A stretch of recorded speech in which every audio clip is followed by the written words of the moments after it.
Assalamu alaikum wa rahmatullahi wa barakatuhu.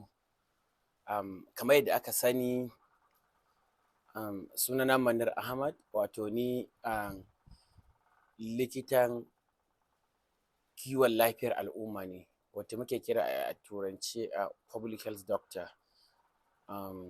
Wato yau na ƙudiri niyyar na farko dai in gabatar da kaina a wannan manhaja ta Facebook da sauran TikTok da sauransu. Na biyu, mu faɗi aniyarmu da insha Allahu za mu fara yin wasu abubuwa da zai taimaki al'umma, wato wani abu da yake da alaƙa da public health services, wato harka ko bayanai ko wasu ayyuka akan kiwon lafiyar al'umma. Ina so in fara da cewa wannan page ɗin da zan sa wa'innan abubuwan shi ne page ɗina, wanda nake so insha Allahu daga yau za mu fara ɗaukar topics, wato maudu'i ɗaya bayan ɗaya akan public health, wayar da kan al'umma akan kiwon lafiyarsu, me ya kamata ka yi a ɗaiɗaikunmu da kuma a dunƙulenmu, wato individual level da community level.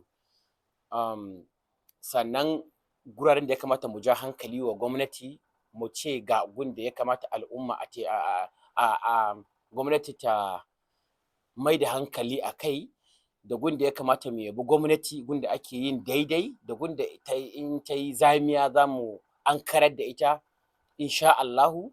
Wannan shi ne dalilin da ya sa muka ce bari mu fara yin wannan abu, domin ƙwarai da gaske nauyi ne akan kowa, ko in dai ɗan Najeriya ne kai, ko kana arewa ko kana kudu, akan ka yi amfani da iliminka wajen wayar da kai, da wajen tunasarwa, da kuma jan hankali. Wato duka wannan abun ko dai ka nuna wa gwamnati, ko mu al'umma gaba ɗayanmu, ko kuma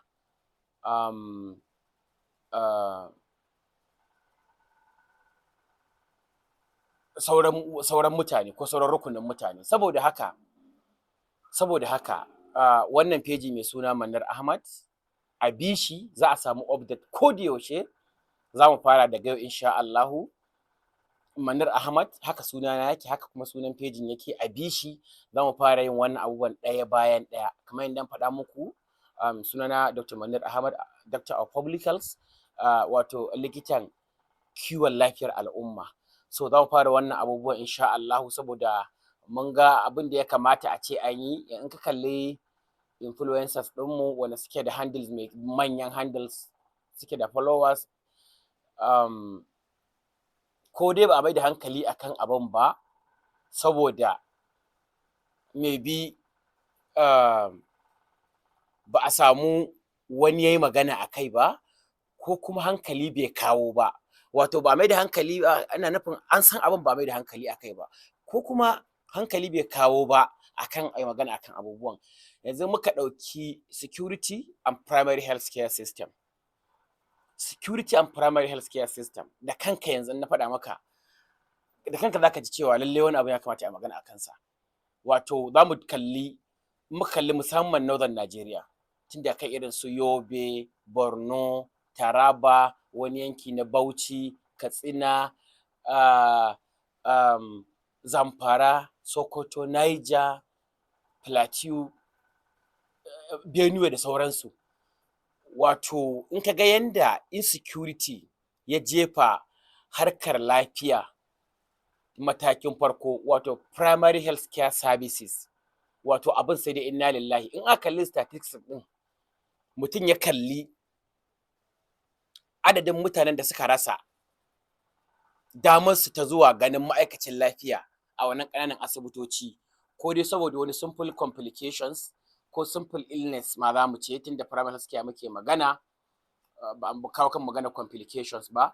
Simple illness, a ce irin maganar simple malaria ɗin nan da kuke kalla, yanda take kashe yara musamman 'yan ƙasa da shekara 5, da abin da muke ce masa MIP, wato malaria in pregnancy, yanda take kashe mata masu juna biyu, yanda take kashe yaran kansu wanda suke a cikin mahaifiyarsu kafin a haife su, sun mutu a cikin kafin a haife su, irin still birth kenan, wanda za ka ga matan kansu wasu in yaron ya mutu sai an miki aiki yawanci zaki iya fito da shi ko za a fito da shi, ba lallai wata iya yunƙuri ba saboda malaria ta ci jikinta, yanda malaria impregnates take kawo anemia, take kawo irin wato abubuwan yanda suke za a ɗauki ɗaya bayan ɗaya, za mu ke ɗaukar abu bayan ɗaya. A misali yau mu ce kawai za mu magana akan malaria impregnacy, wato ciwon zazzaɓin cizon sauro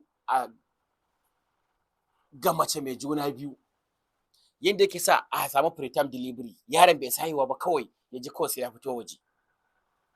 Yanda yake sa a samu anemia kawai ka ga mace tana wani irin ɗashewa jikinta.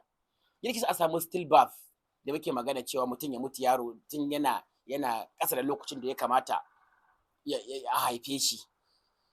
Tun yanna za ka ga uwar ita kanta ta kasa samun yunƙurin yin wasu abubuwa saboda wannan matsala ta malaria da za a ke gani, wata har surutai za ka yi tana yi. Za mu zo kuma ɓangaren severe malaria wanda za ta ga musamman a yara ƙasa da 'yan shekara 5, wanda za ka ga har ƙwaƙwalwar mutum tana iya taɓuwa, laka da sauransu. Duk za a zo wannan. So ina dai gabatar da wannan pejin ne domin ya zamana cewa mutane sun san da cewa ga manufarmu, ga kuma yadda za mu taimaki al'umma da ɗan ilimin da Allah ya ba mu na ɓangarenmu, kamar yadda kowa idan aka tashi aka ce okay kai kana da ilimi a ɓangaren maybe economist ne kai, za ka iya zuwa ka ɗan yi mana bayanin yanda mutum zai gamsu da cewa ga abin da ya kamata ya yi in yana kasuwa, ga abin da ya kamata kar ya yi, ga kuma wasu abubuwa. Idan kuma kai political wannan ne ko ba activist ba ko a ce kai wani political science ne, za ka dinga karanta mutane ya kamata ku zaɓi shugabanninku, ya kamata ku guje wa zaɓen gurɓataccen shugaba. Idan kai wani irin expert ne a entrepreneurship, za ka zo ka yi magana akan startup na kasuwanci da sauransu. So duk yanda na ga wasu na yi, shi yasa muka ce okay to shikenan mu ma tunda akwai abin da za mu ɗan iya cewa bari mu zo insha Allahu mu ga ya za mu yi magana akan wannan. So bidiyo na gaba yanzu zan yi magana akan abin da muke kira security and primary health care, mu ɗan faɗi illar da yake yi mana, sannan sai mu kalli na gaba kuma me za mu yi insha Allahu. Na gode ƙwarai da gaske, Allah ya sa mu dace, amin.